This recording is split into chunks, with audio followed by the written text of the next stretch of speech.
Hi friends, இன்றைக்கி நம்ம சூப்பரான ஒரு ரவா அப்பம் எப்படி செய்கிறதுன்னு பார்க்கலாம்.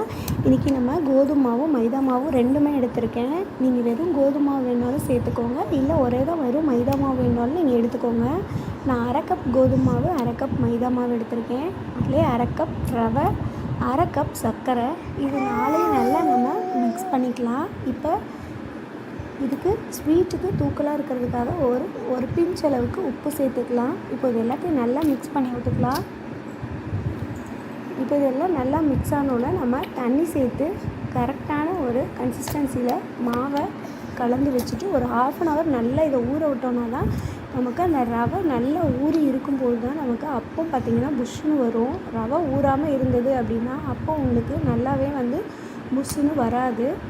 ஸோ அதனால் ரவை நல்லா ஊறணும். அதனால் 1/2 மணி நேரம் நல்லா நம்ம மாவை நல்லா மிக்ஸ் பண்ணி வச்சுட்டு ஊற வச்சிடலாம். பாருங்கள், இந்த மாதிரி ஒரு பதத்துக்கு மாவு இருக்கணும். ரொம்பவும் தண்ணியாக கரைச்சிடக்கூடாது, நம்ம ரொம்பவும் கெட்டியாக இல்லாமல் இந்த மாதிரி ஒரு பதத்துக்கு மாவு இருக்கணும். இதுக்கு பார்த்திங்கன்னா 1.5 கப் அளவுக்கு தண்ணி தேவைப்பட்டது. நான் நல்லா பசிஞ்சு வச்சுட்டு இந்த மாதிரி ஒரு 1/2 மணி நேரம் ஊற வச்சிடலாம். இப்போ நான் ஒரு கடாயில் எண்ணெய் ஊற்றிட்டேன். இப்போ எண்ணெய் நல்லா சூடாகட்டும். எண்ணெய் நல்லா சூடானோட பார்த்திங்கன்னா சிம் பண்ணிவிட்டு நீங்கள் மாவு ஊற்றுனீங்கன்னா மட்டும்தான் அது மாவு பிரியாமல் இருக்குங்க. இல்லைன்னா பார்த்திங்கன்னா நம்ம ஊற்றுற மாவு எல்லாமே பிரிஞ்சு போயிடும். ஸோ அதனால் சிம் பண்ணிவிட்டு ஊற்றுங்க. இப்போ பாருங்கள், சிம் பண்ணிவிட்டு நான் ஊற்றுறேன். அதுவாகவே புஷ்ஷுன்னு வரும். நமக்கு நம்ம ஊற வச்சுருந்தது எந்த அளவுக்கு பார்த்திங்கன்னா நல்லா ரவை நல்லா ஊறி சூப்பராக இருந்தது. மாவு அந்த மாதிரி நமக்கு நல்லா ஊறி வரணும். அப்போ நம்ம ஆப்பசோடா எதுவுமே தேவையே இல்லைங்க, போட வேண்டியது.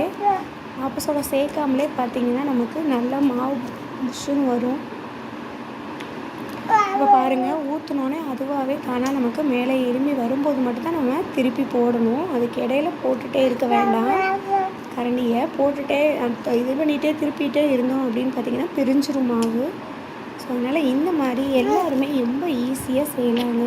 தெரியாதவங்க கூட பயப்படாமல் இதை ஈஸியாக செய்யலாம். ரொம்ப சிம்பிளாக செய்யக்கூடிய ஸ்வீட் இது.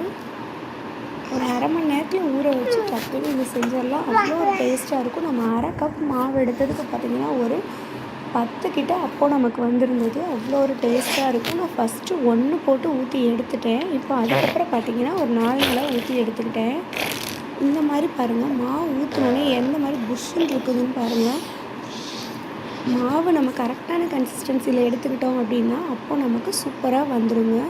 அதனால் எல்லாருமே இதை பயப்படாமல் செய்யலாம். மாவு பிரிஞ்சு போகாமல் சூப்பராக வரும். கண்டிப்பாக இதே மாதிரி செஞ்சு பார்த்துட்டு எப்படி இருக்குன்னு உங்களோட ஃபீட்பேக்கை எனக்கு கமெண்ட்டில் சொல்லுங்கள்.